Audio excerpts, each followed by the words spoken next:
Well, it looks like the timing worked out pretty well. I'm only a few light years away, and it's November the 17th. Should be able to find out what this mysterious system is all about. I suspect it's the Araloo homeworld, but we'll soon find out. Oh shit, I hope it's not too late already. I don't believe it, it's already disappeared.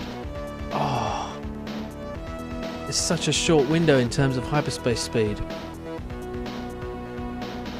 Balls. I don't believe it. Damn it.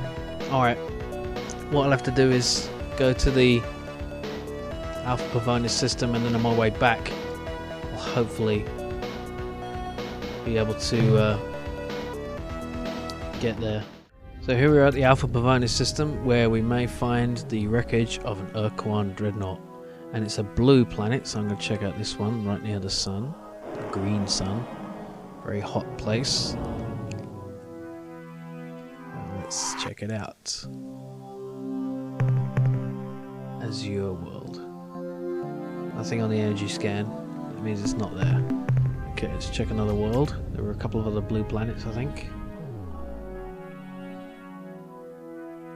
Oh, I'm excited. I can't wait to launch fighters. Launch fighters. At least I hope that's... There may be some other... No, that's wrong. Maybe some other technology that we pilfer from it, but nevertheless, this had better be worth it. Let's see, scan, minerals, energy scan. Oh, there's something down here. There it is. Report from surface. Captain, we have located the wreck of an Ur-Quan dreadnought. Yes! The fact that there is anything but a hole in the ground indicates that the vehicle had some engine power left to soften its crash. Most of the dreadnought is just so much more alien junk. We have made hollows of everything, but I don't think it will be much use to anyone but those egghead xenotechs back at the base. We have found one piece of equipment which is relatively intact. It is a huge hyperspace warp pod. The starboard unit, I think. We'll bring it aboard. Interesting. So that means maybe we can increase our engine speed. That's something at least. Anyway, this is a planet worth harvesting because of these life forms. I'll need them just for the fuel I can buy with their information from the Melnome. That was a little disappointing, but hopefully it will have some use. Well, I'm in Araloo space, and I think this is one of them. It's only a few days away from the 17th, so I should be able to... our human friend. Please, let us chat a while. It has been so many years since I last visited your Earth. So long since I glided across your open fields under the light of a full moon. Tell me of Earth. Tell me of what I have. Oh, I forget myself. How silly. Yeah, I haven't been there. The distant world Unzerwald. I have visited there much more recently. Oh, really? Can you give any more information? The Mycon change and reform worlds with their deep children. These changes affect others, unfortunately. The fate of your world and your heart relate to these matters. Can you be more specific, you fucking weirdo? I think, what's his name? The show Fixty, Tanaka mentioned something about the Mycon doing something strange. Maybe that's what they're talking about. Anyway, I'm still confused about our relationship. Please elaborate. Does it involve probing? You have painted our pictures on cave walls, erected standing stones and pyramids for us. Not you me. have wondered at our signs to each other in your wheat fields, and written books about our more personal endeavors when we allowed you to recall our examinations. We have a history together, Captain, and you have come a long way. But I must tread carefully. You are not ready for everything, and I fear that you would not understand what was best for you. What is best for us is not your decision to make. And crop circles are made by boards and sticks. Farewell, child. Sticks and ropes. I can show you. Anyway, it's nearly the 17th, and it should be just about here. Just wait in hyperspace for it to appear. Now, there it is. Set a course. Okay. Wait, first I'm gonna save, because I don't know what this is gonna mean. Okay, go there. Whoa! Whoa! Hyperspace! Amazing. This comes with its own trippy music. And look, what's this? It's an... Oh! Wait, oh, I'm back in normal space. Where am I? Whoa! I'm all the way down here! Oh man, that's how they travel fast. It is a wormhole. But I'm not. I wanna reload that and yeah. Now let's see. Oh man, quasi space. Look, unknown. What's this? Something up here. That's larger. Okay, I'm gonna check out a bunch of these and see where they lead, and then reload, because I don't really... Man, where am I now? All the way up there. Okay, let's try that again. This is cool. I'm gonna keep exploring this and see what I can find. Could make a map of all these locations. This could be a very quick way to move about. Whoa, shit. Ah, I'm in spazzy space now. Okay. I wonder if this is what they meant by easy places. Places where it's easy to break the barriers between dimensions. Yes. They're not as naive as you think, Arilu. Wait, I've already been here. Okay, I'm just gonna see where all these lead and maybe make some notes. Okay, there seems to be some larger object isolated off the main area here. And I'm wondering if this is the Arilu homeworld, perhaps in quasi-space. Let's find out. Ooh, this is spooky.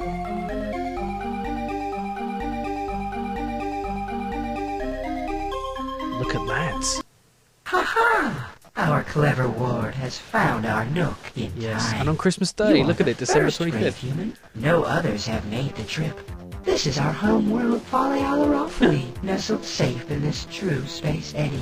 The portal you pass through is a rarity, a natural point of interdimensional fatigue. We use these phenomena to speed our transit through the realities.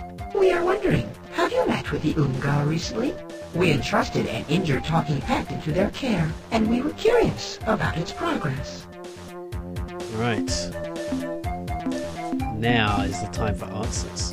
So what did happen at the end of the war? Forgive us if we forget the importance you attach to such events as this. You mean like the Our fate of my context species? is infinitely broader than yours in scope, both in space and And your time. arrogance is infinitely broader. Nevertheless, to please you, I shall try to recall. Yes, now I remember. Here is the sequence. The Ur-Quan fleets have moved through your solar system, and you are defeated. Your people make the choice not to fight with and for the Ur-Quan. A shield is cast about your world. Your people are now safe. This makes us happy. The They are not Armada safe. departs your star system and moves toward the remaining Alliance members. Ourselves, the Cyrene, the Yehat, and their adopted Shofixti. The Yehat and Shofixti withdraw to Delta Gorno, but they do not permit the Cyrene to follow. We are content with the flow of events and leave the area to return here. From our perspective, this sequence of events ends here. What about the Ur-Quan? What are they up to? Soon after the Ur-Quan defeated the Yehat and imprisoned the Cyrene and Beetlejuice, their siblings arrived to initiate the doctrinal conflict. This battle continues as we speak. Their siblings, the Korra.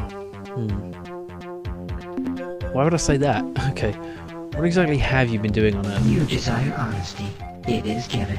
We have visited your world for many thousands of years into your species' I'm honored. past. We have changed things, made modifications. Without asking. What did you change and modify on Earth? And why? Our motives are multiple. our desires complex. Yeah, Part of what we do on Earth is for your own protection. sure. There are parasites, creatures who dwell beyond. They have names, but you do not know them. They would like to find you, but they are blind to your presence unless you show yourselves. The androsynths showed themselves, and something noticed them. There are no more androsynths now, only ores.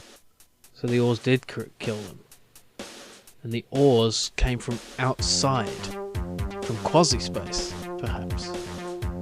This sounds creepy. Please go on. No. In a way, ignorance is your armor, your best protection. They cannot see you now. They cannot smell you. Much of our work with your people involved making you invisible, changing your smell. If I tell you more, you will look where you could never look before. And while you are looking, you can and will be seen. You do not want to be seen. It's not your decision.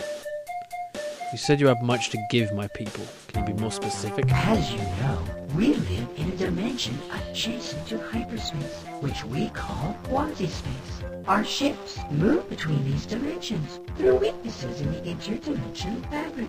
Although many such weaknesses, or portals, exist which lead from our dimension, quasi-space, to various locations in hyperspace, there is only one naturally occurring portal which will transport a ship from hyperspace to quasi-space. We therefore find it convenient to generate our own portals artificially, with That would be focused convenient. dimensional fatigue rays. As a sign of our long-standing relationship with your species, we would happily fit Really? your vessel with a portal spawner of its own. But your ship is so massive, our units would be ineffective. However, we suspect you may find a sufficiently powerful warp pod, the key element in a portal spawner, in the wreck of the Ur-Quan Dreadnought. Once again, I'm ahead of you guys. Bring that warp pod back here, and we will prepare a portal spawner for your vessel. I have obtained the warp pod from the Ur-Quan wreck. What a surprise! Yes. As we have always said, humans are our most resourceful and clever species. Damn right. We are so proud of you, but don't worry, Shut up. you shall have to wait. We are prepared. Even now, our technical personnel are equipping your ship with a custom version of our portal spawner device. The Sweet. device is usable only in hyperspace. Whenever it is activated, the spawner will focus several interdimensional fatigue beams adjacent to your vessel, opening a temporary hole into quasi-space. Move quickly through the portal. After your ship has passed into quasi-space, you can choose any of the nearby portals which lead back to hyperspace, thus saving you needless transit time. Be Excellent. keenly aware of this fact. The spawner requires a great deal of energy to function. We estimate that each time you use the device, it Right. will consume 10 of your fuel units. Okay. You mentioned a talking pet. How did you find it? We are an endlessly curious species, and we spend much of our time on, how should I say, reconnaissance missions. During one such trip, we witnessed the crash landing of an Ur-Quan dreadnought on the surface of Alpha Pavonis 7. Yeah. Normally, when an Ur-Quan vessel is disabled, it automatically engages self-annihilation circuits to prevent other species from learning the Ur-Quan's technological secrets. In this case, however, these circuits must have failed. The dreadnought did not disintegrate on impact. We landed to explore the wreckage and were amazed to find a survivor, a talking pet. As you may know, the Ur-Quan use these non-sentient creatures for the task of interspecies translation, a task the Ur-Quan find ultimately demeaning. The talking pet was severely injured, and we did what we could for the poor creature. But it grew clear that without superior measures, the talking pet would die. We turned to the Unga, whom we have known for many centuries. Their bioscience skills are far superior to our own. The Unga promised to do what they could and let us know how the pet fared. We have not heard from the Unga since. Perhaps if you are traveling through their stars, you could ask them for us. So, That's what the little brown thing is next to the Ur-Quan in the when they communicate with us. So it's basically like a Babel fish, the universal translator. That would be very useful to acquire. Then maybe I could actually talk to the oars. Yeah. Well, I'm not going to kill you, so goodbye, my Araloo friends. Goodbye, clever child. What you gave me may change my opinion of you. So, I'm going to save now. And, let's see. Still unknown. I'm still gonna have to map these out manually, where these all lead. But this is extremely useful. Yeah. Okay. And of course I've got to be aware of the fact that if I run out of fuel in this area, the Molnar Men are not going to be able to come to my aid. But what a discovery!